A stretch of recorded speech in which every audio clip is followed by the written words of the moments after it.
So 2023 is starting off with a bang. I got the flu. Hydra tried to take down one of the Avengers, and Logan Paul is now suing Coffeezilla over his 3-part series where he broke down the CryptoZoo scam and everything related to that. Now, I don't think this actual lawsuit, if he actually does file this, is going to go the way that Logan Paul thinks it does. As of right now, the video that he posted talking about all of this has 32,000 downvotes compared to only 27,000 upvotes on his actual channel. So clearly a large percentage of people who have watched this do not agree with his assessment of what actually went down with CryptoZoo. And in the video, of course, Logan Paul, I think Moist Critical actually called it, Logan Paul does not take any responsibility whatsoever for anything to do with CryptoZoo. He passes the blame onto Crypto King and the other guy, the developer, as well as that.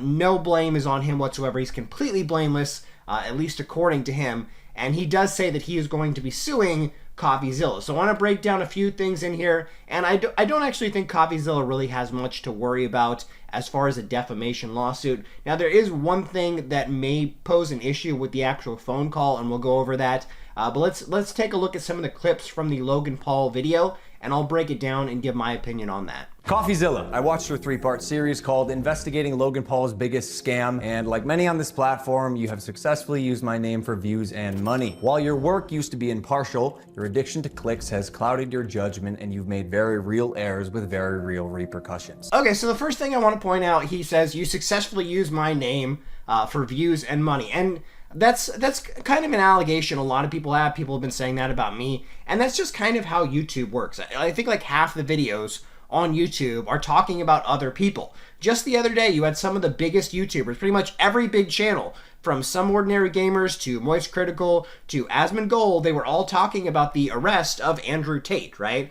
When someone is relevant, you make a video about them. That's just how it works. So the fact that people are making videos about you, Logan, should be a good thing. Even if it's, they're saying something bad about you, it means that you're still relevant. It means that people are still interested in hearing videos, whether good or bad. People are still interested in hearing information about you. So that's just how YouTube works. To use that as your first talking point, I can't believe you used my name for clicks and views. Everyone does that on YouTube. Literally everyone, including Logan Paul, has done that as well. Okay, so the first couple minutes, Logan Paul just throws everyone under the bus. Everyone else is to blame. The developer, Eddie, all these guys, they're who you should blame, not me. And then he actually gets into an actual issue around the 3-minute mark. So let's take a closer look at this clip right here. Surely a real internet detective would not break criminal and civil laws in trying to get information, right? So why have you allowed the illegal recording of Jeff's phone call without his permission? And then more like an internet criminal, post it online. And it was interesting. It was like, this is wild. Okay, so this right here is the one thing that actually might be an issue. Now, I do want to say I don't know the full story right now. Nobody really knows. Obviously, Coffeezilla is going to put out his own video at some point, and he's going to release more information. But in his initial video, in Coffeezilla's video, he actually recorded his conversation with Jeff, who is Logan Paul's manager, and he recorded that conversation, like I said. And if you don't know, there are certain states where both parties have to know that they're being recorded. There are other states where only one party needs to know. Now, Coffeezilla, aka Steven, he lives in Texas, and Texas is a one-party state, meaning that only one person needs to know that the phone call is being recorded. However, I do not know where Jeff is located. Now, Logan Paul is located in California. I think it's safe to say that Jeff might also be in California, but I don't know that for sure. I don't know actually where Jeff is. But if Jeff was in California when that phone call was made, he would have needed to know that that was being recorded. Now, some people would be like, oh, well, Coffee is in Texas. He doesn't need to tell him that it's being recorded. So I actually reached out to a friend of mine who is a lawyer. And again, this isn't legal advice at all. This is just someone who actually is a lawyer and knows some of the laws. And I asked them if someone is in Texas and they're recording someone in California, can they actually record them without telling them? And they actually sent me this. So it says, my understanding is that the more strict state controls, so in that instance, it would still be illegal because the protection is for Californians in their state being protected from recording without their consent. So according to that, if Coffeezilla didn't tell Jeff that he's being recorded, that would still be against the law. Now, again, I don't know the full story. Obviously, Coffeezilla will go into more detail. I don't know if Coffeezilla told Jeff he's being recorded. I don't know if Jeff actually was in California at the time of the recording. If he was in a different state, then that law obviously doesn't apply at all, because every state is different. But it does seem that the more strict state, their laws apply, at least from what I heard. Again, I'm not a lawyer by any means, but that is possibly the only one issue that I could find in this whole video. Now, we'll cover more as it regards to the defamation. In my opinion, there's nothing there in the actual defamation case that Logan Paul is claiming, but I do want to bring up the actual phone call information, and I'm sure Coffee will give more information as to what went on in that conversation in the future. Now, although you didn't verify any backgrounds, substantiate any evidence, took multiple criminals' words as truth, and broke laws, you still published the defamation. Okay, so Logan Paul calls his 3 videos, or Coffeezilla's 3 videos, defamation, and I don't agree with that at all. If you watch the videos, I've rewatched them, and Coffeezilla presents the evidence fairly accurately in a way that he allows people to decide who they think is at fault, right? Is it Crypto King? Is it the actual creator of the project, the actual developer? Is it Logan Paul? He leaves it up to you. He presents his evidence, what he found, and then lets you decide who you think is at fault, right? That's not defamation when he's leaving you to decide who you think should be at fault. If he specifically says, guys, Logan Paul, he's the one that did all of this, you should definitely go after him. I think he's the one. The other guys, they're completely free and safe. That would be defamation right there, in my opinion. And Coffeezilla actually says in one of the videos that Logan Paul didn't actually sell any of his coins. So he's actually presenting evidence in his videos saying that, hey, Logan Paul was not actually the one that was dumping on this project. It was the other guys that were selling their tokens, not Logan Paul. So I don't really think there's actual real evidence here to a defamation claim at all. I got everything stolen from me in our community, stopped promoting publicly as soon as I knew the extent of the internal issues, took all of the heat on social, and you still published a defamatory hit piece fully knowing I was innocent just so you could enrich yourself in your $10 million studio. Sharp, but deeply unethical, dangerously misleading, and illegal. I suggest you use the money you got from pumping your Patreon to hire a good lawyer. You're gonna need it. We're gonna handle this ourselves while we continue to build CryptoZoo, and I'll see you in court. Okay, so he makes the claim he's going to sue him.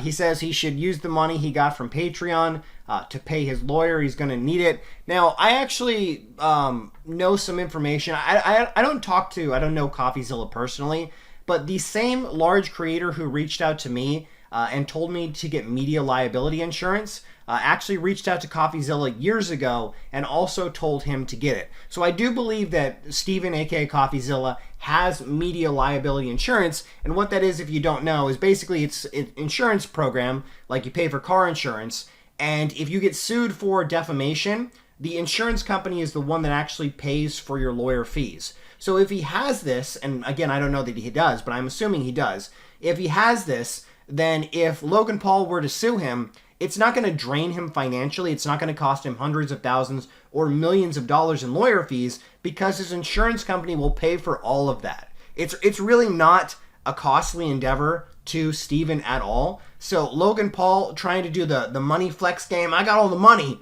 I'm going to ruin you in court.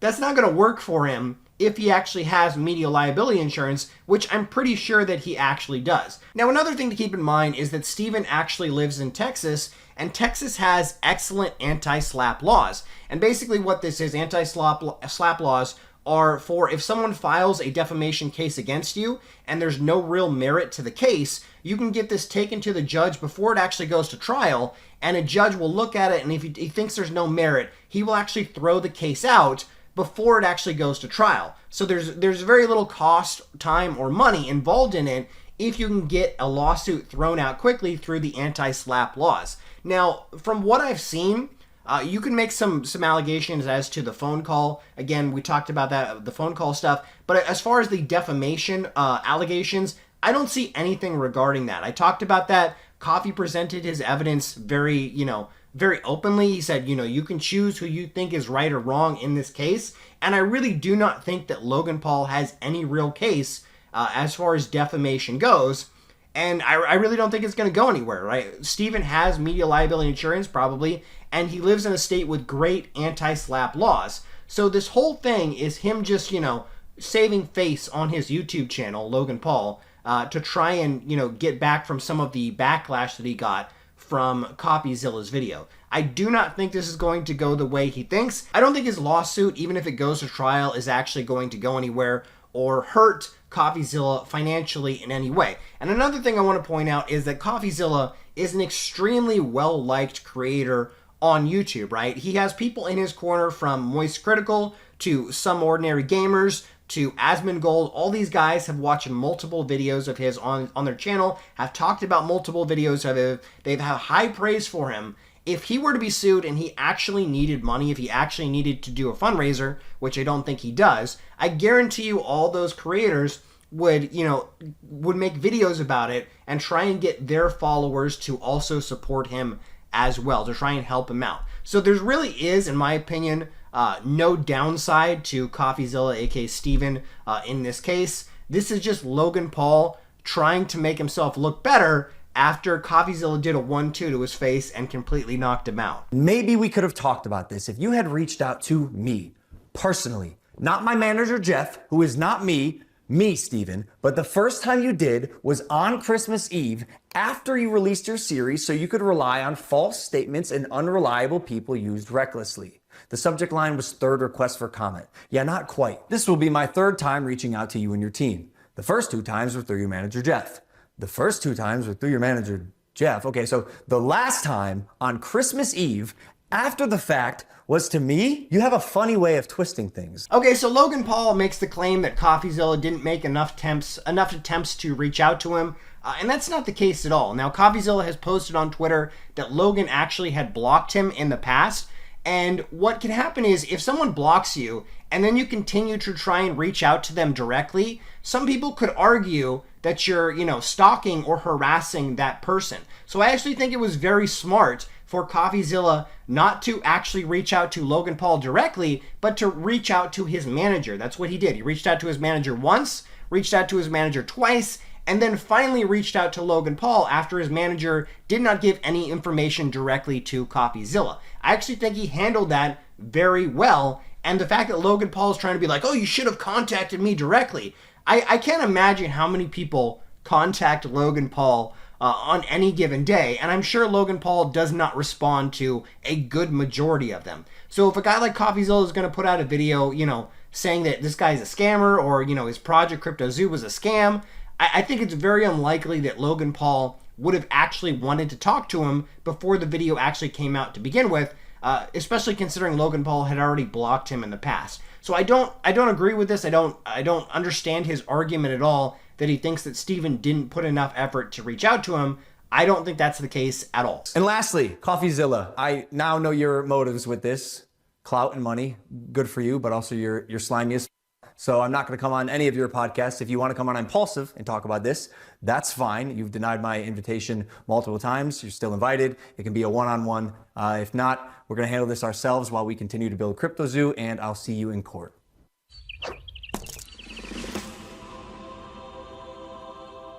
Okay, so the end of that is actually quite funny.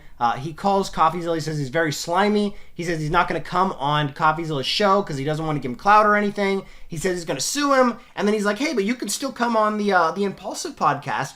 I think it's just absolutely hilarious, and is obviously a setup that where he's going to have his lawyer give him actual, filings right there in the actual Impulsive podcast. Hey, you're sued right there. Obviously, that's a setup, and obviously Coffeezilla should not be doing that at all. Now, the very last scene of this video is him showing that CryptoZoo, it's still coming, guys. 2023, 2024, get ready. And I think that's absolutely ridiculous that there's been nothing talked about this project for like a year and a half. And now after this huge expose of Coffeezilla, now all of a sudden, guys, it's still coming.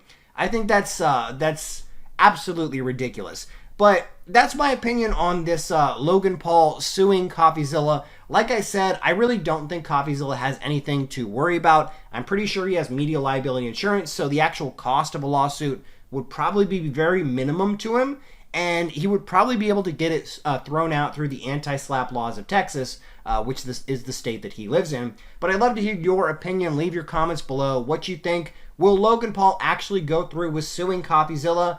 And do you think Coffeezilla is actually in trouble and could lose a lot of money if he were to lose the case? Let me know in the comments below.